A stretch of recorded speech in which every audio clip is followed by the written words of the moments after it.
Hello guys, welcome back to civil Mantra. तो आज की वीडियो में हम फंडामेंटल्स ऑफ इलेक्ट्रॉनिक्स इंजीनियरिंग की यूनिट 1 का पार्ट 2 को कवर करने वाले हैं, जिसके अंदर जो हमारा टॉपिक होगा वो होगा जीनर डायोड्स और दूसरा जो टॉपिक होगा वो होगा जीनर डायोड से ही रिलेटेड, जिसमें हम देखेंगे कि कैसे हम जीनर डायोड को as a voltage regulator use करते हैं। तो ये मेरी इस वीडियो का टॉपिक होगा। तो शुरू करते हैं अपने पहले टॉपिक से, जो कि है जीनर डायोड का। ठीक है, तो यूनिट 1 के पार्ट 1 में मैंने आप लोग को बताया था कि सिंस हम पीएन जंक्शन डायोड पढ़ चुके हैं तो उसी के एक दूसरा टाइप आता है, एक टाइप ऑफ डायोड होता है जिसको हम जीनर डायोड बोलते हैं। ठीक है, तो अब समझते हैं कि जीनर डायोड होता क्या है।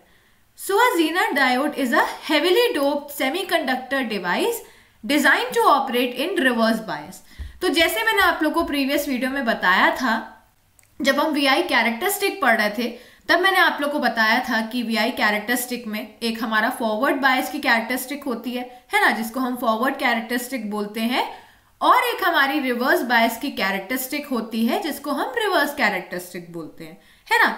तो वहां अगर मैं रिवर्स बायस की कैरेक्टरिस्टिक की बात करूं तो वहां मैंने आप लोग को बताया था कि आइडियल केस में जो करंट होना चाहिए वो 0 होना चाहिए, है ना, कोई करंट फ्लो नहीं होना चाहिए। लेकिन अगर हम प्रैक्टिकल केस की बात करें तो प्रैक्टिकल केस में जो करंट होता है वो 0 नहीं होता है ना। हमने देखा भी था अपने कैरेक्टरिस्टिक से कि एक थोड़ा सा स्मॉल सा लीकेज करंट यहाँ पर फ्लो होता है, और एक पर्टिकुलर वोल्टेज के बाद बेसिकली जिसको हम ब्रेकडाउन वोल्टेज बोलते हैं, उसके बाद करंट इतना एब्रप्टली चेंज हो जाता है ना, बहुत ज्यादा तेजी से इंक्रीज होता है, जिसकी वजह से ये पीएन जंक्शन डायोड को डैमेज कर देता है।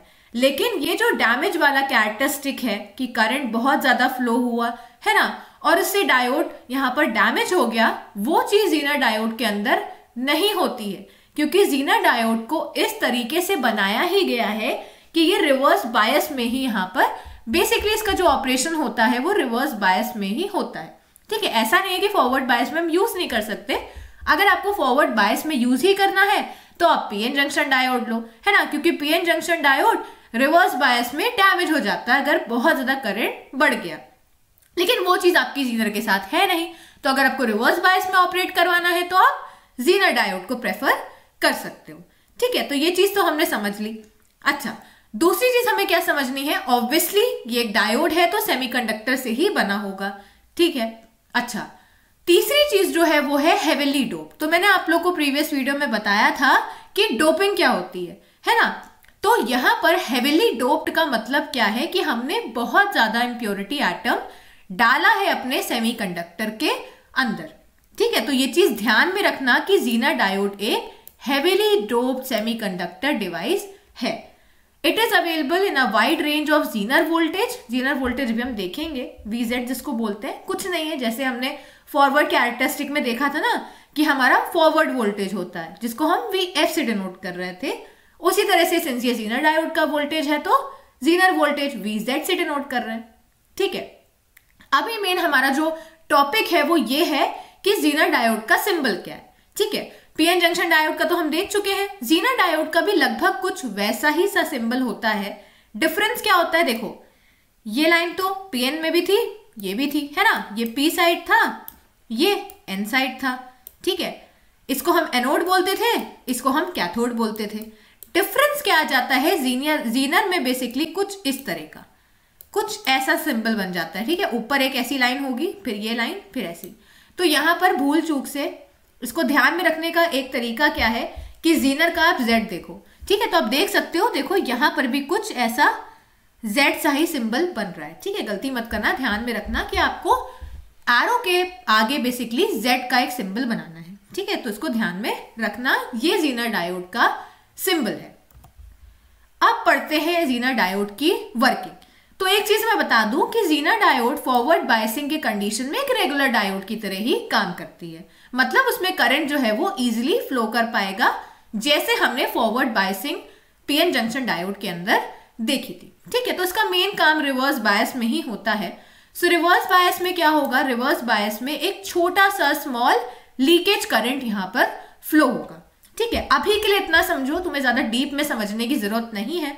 जैसे मैंने बताया कि जो लोग यहाँ पर electronics and communication engineering as a branch लेंगे उनको इसको ज्यादा डिटेल में पढ़ना है। सिंस आप फर्स्ट ईयर के स्टूडेंट्स हो तो आपको ज्यादा डिटेल में नहीं जानना है, आप सिर्फ इतना जानो कि रिवर्स बायसिंग में, ठीक है, होना क्या चाहिए प्रैक्टिकली कि कोई करंट फ्लो नहीं करना चाहिए, है ना, करंट जीरो होना चाहिए। लेकिन प्रैक्टिकल केस में एक स्मॉल लीकेज करंट यहाँ पर फ्लो होता है, ठीक है, जिसको हम रिवर्स सैचुरेशन करंट भी बोलते हैं।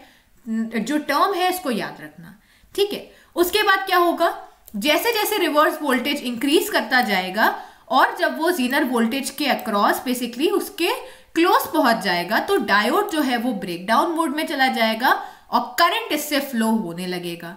This current is limited by a series resistor and stabilizes at a constant level even as the applied voltage increase and breakdown mechanism in a Zener diode can occur in two ways। देखो अभी मुझे पता है कि आप लोगों को समझ में नहीं आ रहा होगा कि ये सारी चीजें हो क्या रही हैं, है ना। इसको अभी हम कैरेक्टरिस्टिक समझेंगे, चिंता मत करना, बस अभी के लिए जो मैं समझा रही हूं उसको इतना समझो कि देखो रिवर्स बायस में इनिशियली क्या होगा, एक छोटा सा करंट यहां पर फ्लो करेगा जिसको हम स्मॉल लीकेज करंट या रिवर्स सैचुरेशन करंट बोलते हैं, ठीक है। ये करंट क्यों बनता है, ये करंट माइनॉरिटी चार्ज कैरियर्स की वजह से बनता है। तो अब दूसरे कॉन्सेप्ट पे चलते हैं कि माइनॉरिटी और मेजॉरिटी चार्ज कैरियर होते क्या है। देखो मैंने तुम लोग को बताया था कि जब हम एक प्योर सेमीकंडक्टर में डोपिंग कर देते हैं तो उस केस में क्या होता है, उस केस में हमें टू टाइप्स ऑफ सेमीकंडक्टर मिलते हैं, है ना, P type semiconductor and N type semiconductor, ठीक है। एक हमें मिलता है पी, एक हमें मिलता है एन। पी टाइप सेमीकंडक्टर में किसकी अमाउंट ज्यादा होता है, होल्स का। एन टाइप सेमीकंडक्टर में किसका अमाउंट ज्यादा होता है, इलेक्ट्रॉन्स का। तो हमेशा ध्यान में रखना जिस पर्टिकुलर सेमीकंडक्टर में जिस पर्टिकुलर चार्ज कैरियर्स का अमाउंट ज्यादा होगा वो उसके लिए मेजॉरिटी चार्ज कैरियर बन जाएंगे और बचेगा जो वो माइनॉरिटी चार्ज कैरियर बन जाएंगे। जैसे पी टाइप सेमीकंडक्टर में हमें पता है होल्स का अमाउंट ज्यादा है ना, होल्स का जो अमाउंट होगा वो ज्यादा होगा, होल जो होंगे वो एक्सिस में होंगे। तो for a P type semiconductor जो होल्स होंगे वो मेजॉरिटी चार्ज कैरियर बन जाएंगे और बचा क्या, इलेक्ट्रॉन बचा। तो इलेक्ट्रॉन्स पी टाइप सेमीकंडक्टर के लिए माइनॉरिटी चार्ज कैरियर्स बन जाएंगे, ठीक है। सिमिलरली यहां पर एन टाइप सेमीकंडक्टर के लिए होगा, एक एन टाइप सेमीकंडक्टर के लिए जो इलेक्ट्रॉन्स होंगे वो मेजॉरिटी कैरियर्स बन जाएंगे और जो होल्स होंगे वो माइनॉरिटी चार्ज कैरियर्स बन जाएंगे, ठीक है। तो जब हम एक पी और एन टाइप सेमीकंडक्टर को यहां पर ज्वाइन करते हैं, ठीक है, डायोड बनाने के लिए, तो यहां पर क्या होता है, सिंस तुम्हारा पी साइड में कुछ इलेक्ट्रॉन्स होंगे, है ना, और एन साइड में कुछ होल्स होंगे, तो इनकी मूवमेंट की वजह से यहां पर एक स्मॉल अमाउंट ऑफ करंट हमें मिलता है जिसको हम लीकेज करंट बोलते हैं, ठीक है। तो आप बस इतना ध्यान रखो कि लीकेज करंट क्यों बन रहा है, माइनॉरिटी चार्ज कैरियर्स की मूवमेंट की वजह से, ठीक है। अच्छा, ये हम समझ गए कि इनिशियली करंट फ्लो हुआ। अब यहां पर क्या होगा, हमें पता है कि जैसे मैंने तुम लोग को बताया था ना, इस वीआई कैरेक्टरिस्टिक में ऐसा कुछ था, तो हमने देखा था कि इनिशियली कुछ कुछ ऐसा था और फिर कुछ ऐसा था, ठीक है। तो देखो यहां पर क्या हो रहा है, यहां पर तुम्हारा वोल्टेज है ना, ये तुम्हारा करंट है, ठीक है। तो हम बचपन से पढ़ते आ रहे हैं कि ऑब्वियसली यहां पर क्या होगा, वैल्यू तुम्हारी वोल्टेज की इंक्रीज होगी। तो जैसे जैसे यहाँ पर जो वोल्टेज की वैल्यू है इंक्रीज हुई है ना, रिवर्स वोल्टेज यहाँ पर बढ़ता गया, इस पर्टिकुलर पॉइंट पे रिवर्स वोल्टेज बढ़ रहा है। जब रिवर्स वोल्टेज एक पर्टिकुलर वैल्यू पे आ जाएगा जिसको हम क्या बोलते हैं, जीनर वोल्टेज बोलते हैं, तो इस पर्टिकुलर पॉइंट पे जो डायोड है वो ब्रेकडाउन मोड में चला जाएगा। ब्रेकडाउन मोड, इस वर्ड को ध्यान में रखना, ब्रेकडाउन मोड में चला जाएगा और करंट यहां पर बहुत ज्यादा तेजी से इंक्रीज करने लगेगा, ठीक है। तो नॉर्मल पीएन जंक्शन डायोड में क्या था, ये current normal PN junction diode नहीं संभाल सकता और वो इससे क्या हो जाता है, हार्म हो जाता है, ठीक है, खराब हो जाता है, डैमेज हो जाता है। तभी हम पीएन जंक्शन डायोड को कभी भी रिवर्स बायस में नहीं यूज करते हैं। अगर हमें यूज करना होता है तो हम जीनर डायोड को यूज करते हैं। अब आप सोचोगे जीनर डायोड भी तो एक तरह का डायोड ही है ना, ये कैसे नहीं खराब हो रहा है जब नॉर्मल पीएन जंक्शन डायोड खराब होता है। तो वो अभी हम देखेंगे वोल्टेज रेगुलेटर में। इतना समझो, ये जो करंट यहाँ पर बढ़ रहा है इसको लिमिट करने के लिए, इसको कंट्रोल करने के लिए एक यहाँ पर सीरीज रेजिस्टर लगाया जाता है। ठीक है, तो इससे क्या होता है कि ऑल्दो यहाँ पर वोल्टेज बढ़ता भी जाए, हमें उससे कोई मतलब नहीं है, हमें कांस्टेंट वैल्यू ऑफ वोल्टेज मिलती है। ठीक है, वो भी हम आगे समझेंगे। तो यहाँ पर ये जो हम ब्रेकडाउन की बात कर रहे हैं, ये दो तरीके से होता है। ये इस यूनिट का मोस्ट इंपॉर्टेंट क्वेश्चन है। तो यहाँ पर इस क्वेश्चन का नाम है अवलांच ब्रेकडाउन एंड ज़ीनर ब्रेकडाउन। लिख के लो, लिख के यहाँ पर ले लो कि ये जो क्वेश्चन है ये आएगा ही आएगा। हो सकता है इसका डेफिनेशन आ जाए, हो सकता है इसका डिफरेंस आ जाए, तो अभी हम यहाँ पर देखेंगे।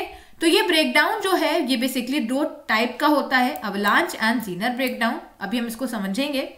So these mechanism enable the Zener diode to maintain a steady voltage, making it ideal for voltage regulator, जो अभी हम आगे समझने वाले हैं। ठीक है, तो अभी इसकी वर्किंग एक ओवरव्यू था, अभी हम आगे देखेंगे इसको और इन डिटेल में। पहले पढ़ते हैं अपना जीनर ब्रेकडाउन। जीनर ब्रेकडाउन हमेशा ध्यान में रखना लो वोल्टेज पे होता है। ठीक है, कम वोल्टेज पे होता है। और अवलांच ब्रेकडाउन जो होता है वो हाई वोल्टेज पे होता है। जब कैरेक्टरिस्टिक देखोगे तब और अच्छे समझ में आ जाएगा। तो Zener breakdown happens when the reverse voltage across a Zener diode is low but strong enough to pull electrons from their position. Think of it as a tug of war. The electric field is so strong that it tugs electrons out of their bonds. This causes a sudden flow of electrons through the diode without damaging it. ये चीज ध्यान में रखना। Zener breakdowns occur in diodes that are heavily doped, meaning they have more charge carriers in a thinner depletion region. देखो यहां पर पहली चीज हमें क्या समझनी है, जीनर ब्रेकडाउन लो वोल्टेज पे होता है। ठीक है, यहां पर देखो हो क्या रहा है, यहां पर बेसिकली ऐसा बोल सकते हो एक इलेक्ट्रिक फील्ड बनेगी। ठीक है, आई होप आप लोग को इलेक्ट्रिक फील्ड पता होगा। बेसिकली यहां पर होगा क्या, तुम लोग को पता होगा कि इलेक्ट्रॉन जो है वो आपस में कोवेलेंट बॉन्ड से जुड़े होते हैं, है ना। ये सब चीजें हम पहले पढ़ चुके होंगे, नहीं पता है तो जान लो। जो इलेक्ट्रॉन्स होते हैं वो आपस में कोवेलेंट बॉन्ड से यहाँ पर जुड़े हुए होते हैं, है ना। क्यों जुड़े हैं, क्योंकि ऑब्वियसली ये सेमीकंडक्टर है, सिलिकॉन है, जर्मेनियम है, तो इसमें इलेक्ट्रॉन्स होंगे जो आपस में कोवेलेंट बॉन्ड से जुड़े होंगे। देखो यहां पर होगा क्या, यहां पर एक इलेक्ट्रिक फील्ड जनरेट होगी जो कि इतनी ज्यादा स्ट्रांग होगी कि वो यहां पर इन इलेक्ट्रॉन्स को, बेसिकली जो इलेक्ट्रॉन्स हैं, है ना, जो आपस में कुछ इस तरह से कोवेलेंट बॉन्ड से जुड़े हुए होंगे, ये इलेक्ट्रिक फील्ड इस कोवेलेंट बॉन्ड को तोड़ देगी। ठीक है, यहां पर इन इलेक्ट्रॉन्स को इससे बाहर ले आएगी, जिसकी वजह से क्या होगा, जिसकी वजह से एक बहुत ज्यादा high amount of current flow होगा। लेकिन इस करंट की वजह से डायोड पे कोई डैमेज नहीं होगा, सिंस ये जीनर डायोड है। ठीक है, जीनर ब्रेकडाउन, दूसरी चीज तुम्हें ध्यान में रखनी है वो ये है कि जीनर ब्रेकडाउन ऐसे डायोड पे अकर होता है जो हेविली डोप्ड है। हमने उसमें काफी अच्छी अमाउंट ऑफ इम्प्योरिटी डाली हुई है। ठीक है, हेविली डोप से हम क्या समझ रहे हैं, हेविली डोप का मतलब है कि हमने इम्प्योरिटी एटम ज्यादा डाले होंगे, है ना, जिसकी वजह से हमें जो चार्ज कैरियर्स होंगे वो ज्यादा होंगे और थिनर डिप्लीशन लेयर बनेगी। मतलब जो डिप्लीशन लेयर है उसकी जो विड्थ होगी वो कम होगी। इसको मैं फिर से समझा देती हूँ, स्टार्टिंग में बहुत लोगों को नहीं समझ में आता है। देखो तुम्हें जीनर ब्रेकडाउन में क्या ध्यान में रखना है, पहली चीज जो कीवर्ड्स हैं इसकी डेफिनेशन में, पहली चीज जीनर ब्रेकडाउन लो वोल्टेज पे होता है। ठीक है, दूसरी चीज जीनर ब्रेकडाउन उन डायोड्स में होता है जो हेविली डोप्ड होते हैं। हेविली डोप का मतलब है चार्ज कैरियर ज्यादा होंगे, चार्ज कैरियर ज्यादा होने का मतलब है डिप्लीशन लेयर की जो विड्थ होगी वो कम होगी। आप बोलोगे कैसे, देखो चार्ज कैरियर जितने ज्यादा होंगे उतने ज्यादा चार्ज कैरियर तुम्हारे इस तरफ डिफ्यूज होंगे, है ना। कुछ चार्ज कैरियर इस तरफ, जो मैं पी से एन और एन से पी की बात कर रही हूँ। ठीक है, मतलब डिप्लीशन लेयर की जो विड्थ होगी वो कम होगी। नहीं समझ में आ रहा है, कंफ्यूज हो रहे हो, बस इस चीज को याद कर लो कि हेविली डोप्ड है तो चार्ज कैरियर्स का अमाउंट ज्यादा होगा, डिप्लीशन लेयर जो है वो कम होगी। ठीक है, तो ये इलेक्ट्रिक फील्ड से जो इलेक्ट्रॉन्स हैं वो बेसिकली इन बॉन्ड्स को तोड़ देंगे और जिनकी वजह से इलेक्ट्रॉन्स का जो है अमाउंट बढ़ेगा। इलेक्ट्रॉन्स बढ़ेंगे तो करंट बढ़ेगा। ठीक है, दूसरा आता है अवलांच ब्रेकडाउन जो कि हाई वोल्टेज पे होता है। ठीक है, तो यही डिफरेंस है जीनर और अवलांच में। अवलांच बेसिकली हाई वोल्टेज पे होता है and electric field gives electrons a lot of energy. Basically जो इलेक्ट्रिक फील्ड है ये इलेक्ट्रॉन्स को काफी ज्यादा एनर्जी दे देती है, जिसकी वजह से इलेक्ट्रॉन्स जो है वो एनर्जेटिक हो जाते हैं और जल्दी जल्दी मूव करने लगते हैं। देखो तुम ऐसे बोल सकते हो कि बेसिकली क्या हुआ कि मान लो ये एक इलेक्ट्रॉन है, ठीक है, इलेक्ट्रिक फील्ड ने इसको इनफ एनर्जी दे दी, तो ये क्या करेगा, जल्दी जल्दी मूव करेगा। ठीक है, आगे आगे ये जल्दी जल्दी मूव किया। इसने क्या किया, इसने और इलेक्ट्रॉन्स को बम्प करके, बेसिकली इनके साथ टकरा के, इनको कोलाइड करके, इनको भी यहाँ पर लूज कर दिया। And this creates a chain reaction like a snowball rolling down a hill and becoming an avalanche. It happens in lightly doped diode with a thicker depletion region. In both the case, the Zener diode safely allows current to flow in the reverse when the voltage is high enough, making it ideal for regulating and stabilizing voltage in circuits.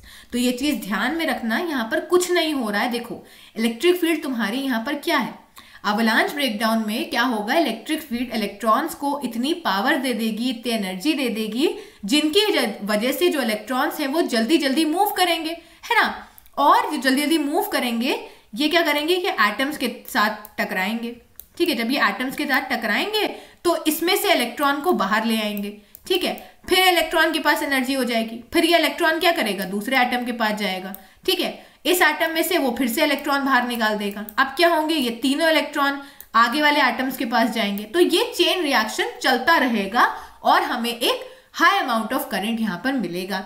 Difference क्या होगा, avalanche breakdown lightly dope diodes में होता है। Lightly dope diode का मतलब charge carriers का amount कम होगा। Charge carriers का अमाउंट कम होगा तो डिप्लीशन लेयर की जो विड्थ होगी वो ज्यादा होगी, थिक होगी। ठीक है, आई होप आप लोग समझ पा रहे होंगे। आगे वीडियो से बढ़ने से पहले मैं आप लोगों को बताना चाहती हूँ कि आप हमारे चैनल को सब्सक्राइब करें ताकि आपको ऐसी और भी वीडियोस मिले हमारे। अगर आप चैनल को अच्छा लग रहा है, अगर आपको ये पर्टिकुलर चैनल हेल्प कर रहा है आपकी जर्नी में, आपके बीटेक में, तो प्लीज़ आप हमारे चैनल को सब्सक्राइब करें, लाइक करें और वीडियो को शेयर करें अपने दोस्तों के साथ ताकि उनको भी हेल्प मिले। अगर आप हमारे चैनल को और ग्रो करवाएंगे, हमारी वीडियोज़ को लाइक करेंगे तो ये मुझे मोटिवेशन की तरह हेल्प करेगा और मैं ऐसे ही वीडियोस और लाऊंगी ताकि आप लोग का जो पेपर है बीटेक का वो इजीली हो पाए, आप उसको अच्छे नंबर से स्कोर कर पाए। तो हमारे चैनल को जरूर सब्सक्राइब करें। ठीक है, इसमें हम डिफरेंस देख लेते हैं। चांसेस ज्यादा रहते हैं कि जीनर ब्रेकडाउन और अवलांच ब्रेकडाउन में डिफरेंस आ जाए। सो अगर मैं एक पर्टिकुलर वैल्यू की बात करूं, अभी हमने देखा कि जीनर ब्रेकडाउन तुम्हारा लो रिवर्स वोल्टेज पे अकर होता है ना, अवलांच हाई पे। तो अगर हम एक स्पेसिफिक वैल्यू की बात करें तो 5 to 6 वोल्ट से नीचे अगर होता है तो वो जीनर ब्रेकडाउन है, और अप्रोक्सीमेटली अबव 6 वोल्ट से तुम्हारा अवलांच ब्रेकडाउन शुरू हो जाता है। डोपिंग लेवल की बात करें तो ये हेविली डोप्ड है, मतलब एक थिन डिप्लीशन लेयर बनेगी, और अवलांच में लाइटली डोप तो एक थिक डिप्लीशन लेयर जो है वो बनेगी। मैकेनिज्म क्या है, strong electric field pulls electrons from their bond. ठीक है, अभी हमने देखा कि इलेक्ट्रिक फील्ड इतनी ज्यादा स्ट्रॉन्ग होगी कि वो जो इलेक्ट्रॉन्स बॉन्ड से बंधे हुए होंगे उनको पुल करेगी। यहां पर क्या होगा, फास्ट मूविंग इलेक्ट्रॉन्स जो होंगे, बेसिकली जो इलेक्ट्रॉन्स हैं, यहां पर तुम्हारे इलेक्ट्रिक फील्ड का कोई काम नहीं है सच, है ना, वो तो सिर्फ यहां पर एनर्जी प्रोवाइड कर रही है। मेन जो यहां पर चीज है वो तुम्हारे इलेक्ट्रॉन्स है जो जल्दी जल्दी मूव कर रहे हैं और दूसरे एटम्स के साथ कोलाइड करके एक चेन रिएक्शन को फॉर्म कर रहे हैं। ठीक है, तो यहां पर जो एनर्जी सोर्स है वो इलेक्ट्रिक फील्ड है, लेकिन यहां पर जो एनर्जी है, बेसिकली जो फास्ट मूविंग इलेक्ट्रॉन्स की जो एनर्जी है वो यहां पर इन्वॉल्व है। एप्लीकेशन क्या है, ये लो वोल्टेज रेगुलेशन में यूज होते हैं और ये हाई वोल्टेज में। ठीक है, यहां पर क्या होगा, सेफ है। ठीक है, कोई रिस्क नहीं होता है, डायोड को कोई डैमेज यहां पर अकर नहीं होता है। तो ये डिफरेंस था जीनर और अवलांच ब्रेकडाउन में। आई होप आप लोगों को समझ में आ गया होगा। अब बढ़ते हैं अपनी वीआई कैरेक्टरिस्टिक से। तो जो हमने पीछे वर्किंग पढ़ी ना, वो आप यहां से इजिली समझ पाओगे। तो देखो, the VI characteristic of Zener diode have 2 main parts. तो अगर हम जीनर डायोड की वीआई कैरेक्टरिस्टिक की बात करें तो यहां पर पीएन जंक्शन डायोड की तरह यहां पर भी तुम्हारे 2 पार्ट्स होते हैं। ठीक है, कौन कौन से पार्ट, एक तुम्हारा फॉरवर्ड कैरेक्टरिस्टिक होगी, एक तुम्हारी रिवर्स कैरेक्टरिस्टिक होगी। ठीक है, अच्छा अब क्या करेंगे यहाँ पर, अब हमें बेसिकली कुछ नहीं करना है, अब हमें एक एक कैरेक्टरिस्टिक पे जाकर उसको समझना है कि यहाँ पर कैसे चीजें हो रही हैं। ठीक है, अच्छा फॉरवर्ड कैरेक्टरिस्टिक क्या होगी, तो जैसे मैंने बताया कि जीनर डायोड तुम्हारा सेम ही काम करता है जैसे तुम्हारा कौन करता है, एक पीएन जंक्शन डायोड। ठीक है, तो ऑब्वियसली इसकी जो फॉरवर्ड कैरेक्टरिस्टिक होगी वो तुम्हारे सिमिलर होगी किसके, बेसिकली वो तुम्हारी सिमिलर होगी तुम्हारी पीएन जंक्शन डायोड के। ठीक है, तो इसमें हमें कुछ ऐसा देखना नहीं है, एक बार मैं फिर से समझा देती हूँ इन केस अगर किसी को नहीं समझ में आया हो। So this is shown in the first quadrant of the graph. अच्छा, एक चीज हम समझ लेते हैं कि ये फर्स्ट क्वाड्रेंट क्या होता है, सेकंड क्वाड्रेंट क्या होता है ना, बहुत से लोगों को नहीं पता होगा। तो देखो, एक ग्राफ के अंदर हमारे 4 पार्ट्स होते हैं, ठीक है। ये तुम्हारी लाइन है, ठीक है, पता होगा सबको कि ये एक्स एक्सिस होती है, ठीक है। ये नेगेटिव की एक्स एक्सिस होती है, ये वाई एक्सिस होती है पॉजिटिव की, और ये नेगेटिव की वाई एक्सिस होती है, ठीक है। ये चीज सबको पता होगी। अच्छा, सेंटर में हमारा होता है ओरिजिन, ठीक है, हमें पता है इतना। अब क्या करेंगे हम, तो ये तुम्हारे ग्राफ में बेसिकली हमने 4 पार्ट्स आप देख पा रहे होगे, पहला पार्ट, दूसरा पार्ट, तीसरा पार्ट एंड फोर्थ पार्ट, है ना। ये पार्ट्स है हमारे। अब यहाँ पर क्वाड्रेंट क्या है, बेसिकली ग्राफ का एक छोटा सा पोर्शन जो है, ये जो 4 पोर्शन किए गए हैं इनको हम 4 क्वाड्रेंट्स बोलते हैं, ठीक है। तो ये तुम्हारी 4 क्वाड्रेंट्स हो गए, और इन पर्टिकुलर क्वाड्रेंट्स में हम समझते हैं कि कैसे यहाँ पर चीजें हो रही हैं। तो देख लेते हैं यहाँ पर हो क्या रहा है। देखो, ये जो पर्टिकुलर पोर्शन ऑफ ग्राफ आप देख पा रहे हो, इस पर्टिकुलर ग्राफ के पोर्शन को हम लोग कहते हैं फर्स्ट क्वाड्रेंट, ठीक है। ये तुम्हारा होता है फर्स्ट क्वाड्रेंट, ये फर्स्ट क्वाड्रेंट है। ये वाला जो देख पा रहे हो ये तुम्हारा सेकेंड क्वाड्रेंट हो जाएगा, ठीक है। ये वाला तुम्हारा हो जाएगा थर्ड क्वाड्रेंट, और ये वाला तुम्हारा हो जाएगा फोर्थ क्वाड्रेंट, ठीक है। तो ये चीज हमेशा ध्यान में रखना कि कौन सा तुम्हारा फर्स्ट क्वाड्रेंट है, कौन सा तुम्हारा सेकंड क्वाड्रेंट है, थर्ड क्वाड्रेंट एंड फोर्थ। लेकिन तुम्हें यहाँ पर बेसिकली मतलब किसे है, तुम्हें यहाँ पर मतलब है सिर्फ फर्स्ट और थर्ड क्वाड्रेंट से, ठीक है। लेकिन अपनी नॉलेज के लिए यहाँ पर ध्यान में रखना कि कौन सा पर्टिकुलर क्वाड्रेंट यहाँ पर है। अच्छा, अब देख लेते हैं। सो बिहेवियर तो हमें पता ही है कि तुम्हारा पीएन जंक्शन डायोड की तरह ही होगा, करंट यहाँ पर फ्लो होगा, मतलब एक पर्टिकुलर नी वोल्टेज के बाद या कट इन वोल्टेज के बाद करंट जो है वो बढ़ने लगेगा, ठीक है। अच्छा, आते हैं अपनी रिवर्स कैरेक्टरिस्टिक में। So when a reverse voltage is applied, a small reverse current flows due to the movement of tiny charge carrier, जैसे मैंने पहले बताया, जिसको हम माइनॉरिटी कैरियर्स बोलते हैं, ठीक है। यहाँ पर आप देख सकते हो ये जो करंट फ्लो हो रहा है ना, इसको हम बोलते हैं लीकेज करंट, ठीक है। ये माइनॉरिटी कैरियर्स के मूवमेंट की वजह से है, तुम्हें जानने की जरूरत नहीं है, समझ गए होगे माइनॉरिटी कैरियर्स क्या है। अच्छा, as the reverse voltage increases, the current remains small until a specific value called the Zener voltage Vz is reached, ठीक है। बेसिकली इस पर्टिकुलर पॉइंट पे ये जो तुम्हारा होगा ना, ये तुम्हारा होगा जीनर वोल्टेज, ठीक है। इसके बाद क्या होगा, इस पॉइंट के बाद जो करंट होगा वो अचानक से देखो बढ़ने लगा, है ना, जिसको हम क्या बोल रहे हैं, जिसको हम बोलते हैं ब्रेकडाउन अकर हो गया। लेकिन यहाँ पर डायोड को कोई डैमेज नहीं होगा। आप देख सकते हो पहले वाले वोल्टेज के लेवल पे, इतने पर्टिकुलर वोल्टेज पे, है ना, इस पर्टिकुलर वोल्टेज पे जीनर ब्रेकडाउन अकर हुआ है, और अवलांच यहाँ पर आगे जाके, ठीक है। तो अभी हमने देख भी लिया कि अवलांच तुम्हारा हायर वोल्टेज पे होता है और जीनर तुम्हारा लो वोल्टेज पे होता है, ठीक है। अच्छा, एक चीज यहाँ पर जो तुम्हें समझने वाली है वो ये है, हमेशा ध्यान में रखना जब भी कैरेक्टरिस्टिक बनाओ, यहाँ फॉरवर्ड बायस लिखना या रिवर्स बायस लिखना, ठीक है। जीनर ब्रेकडाउन लिख देना, अवलांच ब्रेकडाउन लिख देना। फॉरवर्ड करंट देखो यहाँ पर मिली एम्पियर में है, ठीक है। रिवर्स करंट यहाँ मिली एम्पियर लिखा है, ये गलत है, यहाँ पर ध्यान में रखना। बहुत सी बुक यहाँ पर मिली एम्पियर लिखती हैं, लेकिन आप जब मेंशन करना, मैं स्टैंडर्ड बुक की बात करूं तो उसमें वैल्यू देता है हमेशा म्यू एम्पियर, ठीक है। तो इसको ध्यान में रखना, यहाँ पर मिली एम्पियर मत लिखना। या तो लिख रहे हो, यूनिट लिख ही रहे हो मिली एम्पियर, ठीक है, मतलब यहाँ पर अगर तुम मिली एम्पियर लिख रहे हो तो यहाँ म्यू एम्पियर लिखना, ठीक है। नहीं लिख रहे हो तो रिवर्स करंट फॉरवर्ड करंट लिख देना, यूनिट लिखने की कोई ऐसी एज सच नीड नहीं है, ठीक है। अब आप बोलोगे यहाँ मिली एम्पियर क्यों है, यहाँ म्यू एम्पियर क्यों है। देखो, हमें पता है कि फॉरवर्ड करंट ऑब्वियसली उसकी जो वैल्यू होगी वो ज्यादा होगी, है ना। तो मिली एम्पियर बेसिकली होता है तुम्हारा 10⁻³ एम्पियर, ठीक है। और म्यू एम्पियर होता है 10⁻⁻6 एम्पियर। ये सारी वैल्यूज जो है ना, ये स्टैंडर्ड वैल्यूज होती है, इनको ध्यान में रखना, तुम्हें भी काफी ज्यादा आगे न्यूमेरिकल्स में यूज आएंगी, ठीक है। तो हमें पता है कि रिवर्स करंट तुम्हारा जितना भी बढ़ जाए ऑब्वियसली फॉरवर्ड करंट से ज्यादा नहीं बढ़ेगा, है ना। तो इसीलिए हम फॉरवर्ड करंट में मिली एम्पियर लिखते हैं और रिवर्स करंट में म्यू एम्पियर। लेकिन बहुत सी बुकों में यहाँ पर मिली एम्पियर है, कि मिली एम्पियर नहीं म्यू एम्पियर होगा, ठीक है। तो ये चीज यहाँ पर ध्यान में रखना, तुम्हें क्या यहाँ पर लिखना है, ठीक है, आई होप आप लोग समझ गए होंगे कि कैरेक्टरिस्टिक कैसे बन रही है और कैसे यहाँ पर चीजें हो रही हैं। डिफरेंस देख लेते हैं पीएन जंक्शन डायोड और जीना डायोड के बीच में।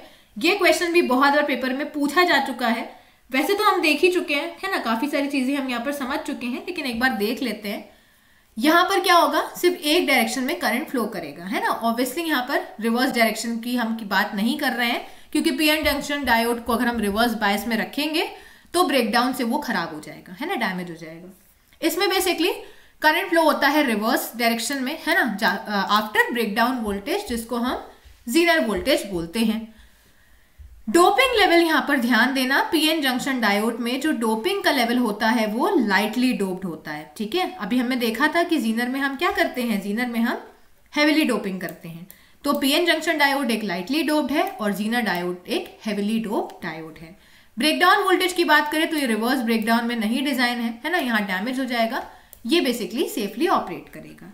ये रिवर्स करंट को ब्लॉक करता है, ये बेसिकली कंडक्ट करता है। तो ध्यान में रखना, पीएन जंक्शन डायोड रेक्टिफिकेशन में काम आता है। जो भी हम देखेंगे ना, half and full wave rectifier, मतलब एसी से डीसी कन्वर्जन, ठीक है। लेकिन जीनर बेसिकली वोल्टेज रेगुलेशन में काम आता है। इसमें बेसिकली लो फॉरवर्ड वोल्टेज होता है, इसमें बेसिकली तुम्हारा रिवर्स वोल्टेज की काफी सारी वाइड रेंजेस होती हैं, जो हमने जीनर और अवलांच में देख ली। इसका सिंबल जो है वो रेगुलर डायोड सिंबल है, इसमें बेसिकली बेंड एजेस है। तो अगर मैं काम के डिफरेंस की बात करूं तो वो यहीं तक है, ठीक है। नीचे वाले तो ऐसे ही हैं, जो आप लोग चाहो तो अब ऐसे मत लिखना कि सिंबल तुम्हारा ये है, ठीक है। रेगुलर डायोड सिंबल करके आप यहाँ पर सिंबल बना सकते हो, ठीक है। एग्जाम में आप सिंबल बना के उसमें प्रॉपर लेबलिंग कर देना, एनोड ये, कैथोड ये, ठीक है।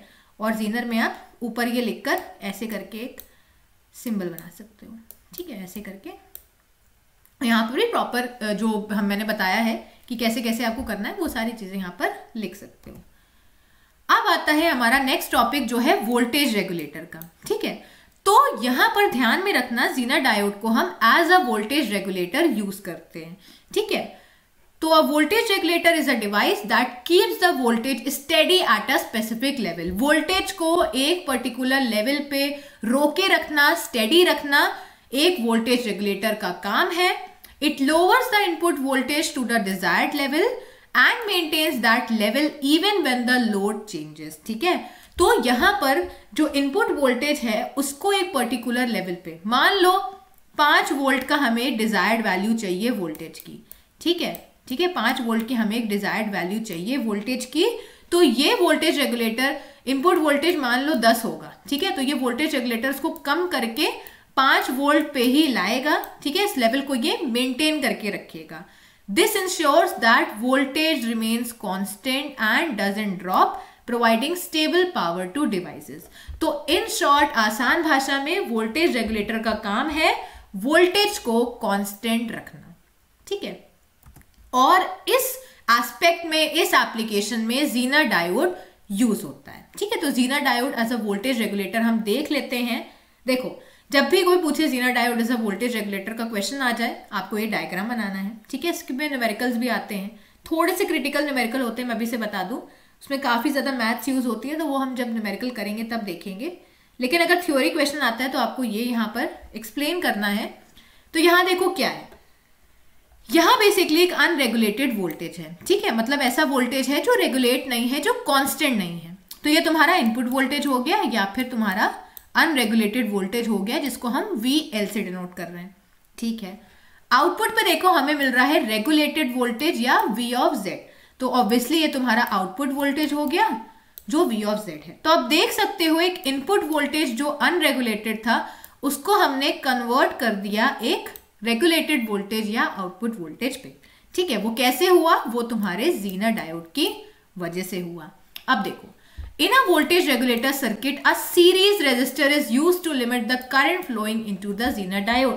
अभी मैंने तुम लोग को पीछे भी बताया कि Zener diode कैसे रिवर्स बायस में जाके डैमेज नहीं हो रहा है, जबकि पीएन जंक्शन डायोड तो डैमेज हो जा रहा है। उसका रीजन है कि यहां पर हम एक सीरीज रेजिस्टर का यूज करते हैं, ठीक है। वो सीरीज रेजिस्टर बेसिकली ये जो करंट है इसको लिमिट करके चलता है, ताकि डायोड जो है वो डैमेज ना हो। अब इस डायग्राम में देखते हैं।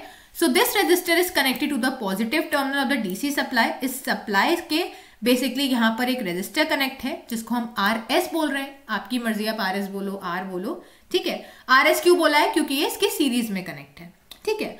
अब the zener diode works in reverse bias and can handle breakdown condition unlike regular diode which can get damage if the reverse voltage is too high, ठीक है। मैं रिपीट नहीं करूंगी, मैंने बता दिया आप लोग को कि हाँ ये सारी चीजें हैं। अच्छा, अब क्या होगा? To ensure the zener diode works properly the minimum input voltage and the maximum load current should be applied while keeping the Zener diode current as low as possible। देखो, in short तुम्हें ये ध्यान में रखना है कि यहाँ पर जो तुम्हारा VL है और VZ है वो अप्रोक्सीमेटली इक्वल होना चाहिए, ठीक है। तभी यहाँ पर इजी होगा Zener डायोड को यहाँ पर सिलेक्ट करना, ठीक है। तो ये चीज हमेशा ध्यान में रखना कि हमें VZ और VL को, मतलब ये जो वोल्टेज हमें आउटपुट में मिल रहा है, ठीक है, और यहाँ पर जो रिक्वायर्ड वोल्टेज है वो दोनों इक्वल होने चाहिए ताकि हम यहाँ पर राइट सिलेक्शन कर पाए ज़ीनर डायोड का, ठीक है। अच्छा, तो यहाँ पर ज़ीनर डायोड सही से अपना काम कर सके, हमें यहाँ पर मिनिमम इनपुट वोल्टेज और मैक्सिमम लोड करंट यहाँ पर अप्लाई करना है और यहाँ पर ध्यान रखना है कि ज़ीनर डायोड पे जो करंट है वो कम से कम हो सके। नहीं समझ में आया भी नीचे समझ में आएगा। फॉर्मूला क्या होगा इस रेजिस्टर का? RS is equals to VL minus VZ multiply by IL। इसको मैं तुम्हें इजी तरीके से समझाती हूँ, सबने ओम्स लॉ पढ़ा होगा, है ना। V is equals to IR। तो अब यहां से देखो, तुम R कैसे निकालोगे? तुम R निकालोगे बेसिकली V बाय I से, है ना, ऐसे तो निकालोगे, ठीक है। अच्छा, अब यहाँ पर क्या हो जाएगा? देखो, यहाँ पर बेसिकली हो क्या रहा है कि हमने VL माइनस VZ कर दिया और IL को उससे मल्टीप्लाई कर दिया, ठीक है। वो तो जब हम यहाँ पर न्यूमेरिकल्स करेंगे तो तुम्हें ज्यादा अच्छे समझ में आएगा कि हमने यहाँ पर चीजें करी कैसी हैं। अभी पहले ये समझो कि हम ज़ीनर डायोड को as a voltage regulator use कैसे कर रहे हैं। तो देखो, अगर मान लो किसी भी केस में ये जो इनपुट वोल्टेज है ये चेंज हो रहा है, ठीक है, इसमें कुछ चेंजेस आ गए, कुछ फ्लक्चुएशंस आ गए। क्यों आएंगे चेंजेस? क्योंकि ऑब्वियसली ये एक अनरेगुलेटेड वोल्टेज सोर्स है ना। तो हमें पता है कि यहाँ पर तुम्हारा जो वोल्टेज है वो चेंज होना ही होना है, ठीक है, हम समझ गए। तो देखो यहाँ पर होगा क्या कि मान लो अगर तुम्हारा इनपुट वोल्टेज यहाँ पर चेंज हो भी रहा है तो इस पर्टिकुलर केस में क्या होने वाला है कि the current through the diode adjust automatically. अगर यहाँ पर इनपुट वोल्टेज चेंज होगा तो जो डायोड पे बेसिकली ये जो करंट की हम बात कर रहे हैं ये अपने आप से ही यहाँ पर एडजस्ट हो जाएगा, मतलब जो भी चेंजेस होंगे उससे करंट बेसिकली यहाँ पर एडजस्ट हो जाएगा। And if the voltage across the diode increases the current through the diode increases. मान लो अगर डायोड पे जो वोल्टेज है, ठीक है, बेसिकली हम इस वोल्टेज की बात कर रहे हैं, अगर ये वोल्टेज यहाँ पर इंक्रीज होता है तो ये जो डायोड है इसका करंट इंक्रीज होगा, ठीक है। अब ऑब्वियसली यहाँ पर ये जो डायोड है इसका करंट अगर इंक्रीज होगा, ठीक है, तो यहाँ पर ये जो वोल्टेज है, जो इस पे वोल्टेज होगा वो तुम्हारा क्या होगा? ड्रॉप होने लगेगा, ठीक है। मतलब इस रेजिस्टर पे, अगर मैं इस रेजिस्टर की बात करूं इस वाले की, ठीक है, तो इस पे तुम्हारा क्या होगा? इवेंचुअली जो होता है वोल्टेज ड्रॉप वो अकर हो जाता है। देखो मैं फिर से समझा देती हूँ। देखो यहाँ पर हो क्या रहा है, मान लो जो डायोड है उसके अक्रॉस जो वोल्टेज है वो इंक्रीज हुआ, ठीक है, लेकिन हमें वोल्टेज क्या चाहिए भैया? हमें तो वोल्टेज कांस्टेंट चाहिए। तो इस एक्शन से क्या होगा? पहले तो करंट इंक्रीज होगा डायोड के अक्रॉस, ठीक है, जिससे यहाँ पर जो वोल्टेज है वो रेजिस्टर के अक्रॉस कम हो जाएगा। तो आप देख सकते हो कि अगर यहाँ पर इस रेजिस्टर के अक्रॉस वोल्टेज कम हो गया तो ऑब्वियसली हमें जो वोल्टेज मिलेगा वो जो हमें वोल्टेज चाहिए वही मिलेगा। मान लो तुम्हें यहाँ पर 10 वोल्ट यहाँ पर था, ठीक है, मान लो यहाँ पर कुछ तुम्हारा इंक्रीज हुआ, मान लो कि यहाँ पर जो वोल्टेज है डायोड के अक्रॉस वो कुछ इंक्रीज हो गया 15, पर हमें तो 15 चाहिए नहीं, हमें तो आउटपुट पे क्या चाहिए? हमें तो आउटपुट पे 10 चाहिए। तो यहाँ पर इस डायोड के अक्रॉस करंट बढ़ेगा जिसकी वजह से यहाँ पर कुछ वोल्टेज ड्रॉप होगा। मान लो इसने 5 वोल्ट खा गया, ठीक है, ये रजिस्टर 5 वोल्ट खा गया तो बचा कितना? 10, तो हमें आउटपुट पे 10 मिलेगा, ठीक है। आई होप आप लोग समझ पा रहे होंगे कि यहाँ पर चीजें हो कैसे रही हैं। इनपुट पे हमें 10 मिला, ठीक है, पर डायोड के अक्रॉस वोल्टेज बढ़ गया, लेकिन हमें तो 15 चाहिए ही नहीं, हमें तो आउटपुट पे 10 चाहिए। तो वो कौन कर रहा है? वो तुम्हारा ये रजिस्टर करेगा। रजिस्टर क्या करेगा? जो एक्स्ट्रा वोल्टेज है उसको खा लेगा और आउटपुट पे तुम्हें 10 वोल्ट जो है वो मिल जाएगा। ठीक है। सो इफ द वोल्टेज, वही चीज तुम्हारा डिक्रीज के साथ होगी, ठीक है। यहाँ पर अगर जो वोल्टेज है वो डिक्रीज होगा तो करंट भी डिक्रीज होगा, ठीक है। ऑब्वियसली वोल्टेज ड्रॉप जो होगा वो इंक्रीज हो जाएगा। तो यहाँ पर ये आउटपुट वोल्टेज जो है वो हमें यहाँ पर मिलेगा। इन शॉर्ट जो वोल्टेज मिलेगा वो यहाँ पर तुम्हें क्या मिलेगा, इन शॉर्ट जो वोल्टेज मिलेगा वो तुम्हें कांस्टेंट वोल्टेज यहाँ पर मिलने वाला है, ठीक है। कुछ बेसिक टर्मिनोलॉजी समझ लो, जैसे VL क्या है तुम्हारा लोड वोल्टेज है, VZ क्या है तुम्हारा, VZ तुम्हारा जीनर वोल्टेज है, IL क्या है तुम्हारा, IL तुम्हारा लोड का जो करंट है वो बेसिकली यहाँ पर उस करंट को हम इस तरीके से डिनोट कर रहे हैं, ठीक है। बाकी ये जो यहाँ पर टर्म है ना, RS is equal to VL minus VZ into IL, ये हम जब न्यूमेरिकल्स करेंगे तब मैं आप लोग को ज्यादा से समझा पाऊंगी कि कैसे ये टर्म यहाँ पर आ रही है, ठीक है, कैसे हम इसको सॉल्व कर रहे हैं। क्योंकि जब हम जीनर डायोड को एज अ वोल्टेज रेगुलेटर देखते हैं ना, तो उसमें तुम्हारे 4 केसेस बनते हैं, ठीक है। और इस पे जो न्यूमेरिकल्स होते हैं वो काफ़ी ज़्यादा पेपर में पूछे जाते हैं, जिसमें काफ़ी सारे स्टूडेंट्स काफ़ी ज़्यादा कंफ्यूज रहते हैं। मैं पहले ही बता दूं थोड़ा सा, हाँ ये थोड़ा सा कंफ्यूजन वाला टॉपिक है। Zener diode as a voltage regulator prefer मैं ये करूंगी कि अगर आप लोग के पेपर में आता है ना, थ्योरी क्वेश्चन आता है तो कोई प्रॉब्लम नहीं है। लेकिन अगर यहाँ पर तुम्हारा वैसा क्वेश्चन आ रहा है पेपर में, तो कोशिश करना कि इसके क्वेश्चन को यहाँ पर ना अटेम्प्ट करो, ठीक है। बाकी आपकी मर्जी, आप चाहो तो इसको कर भी सकते हो, ऐसे कोई प्रॉब्लम नहीं है। तो ये इसका फॉर्मूला था सीरीज रजिस्टर का। इस फॉर्मूले पे भी ध्यान मत दो, ठीक है। इस फॉर्मूले में कुछ इशू है। इसमें प्रॉब्लम क्या है बेसिकली कि इसमें अलग अलग केसेस बनते हैं। पहला केस क्या बनता है कि तुम्हारा इनपुट जो वोल्टेज होगा वो क्या होगा, वो चेंज होगा, आउटपुट वोल्टेज कांस्टेंट होगा, ठीक है। दूसरा केस बनेगा कि तुम्हारा RS चेंज होने लगेगा। तो काफी सारे मल्टीपल केसेस बनते हैं, उन केसेस के हिसाब से हम यहाँ पर देखते हैं।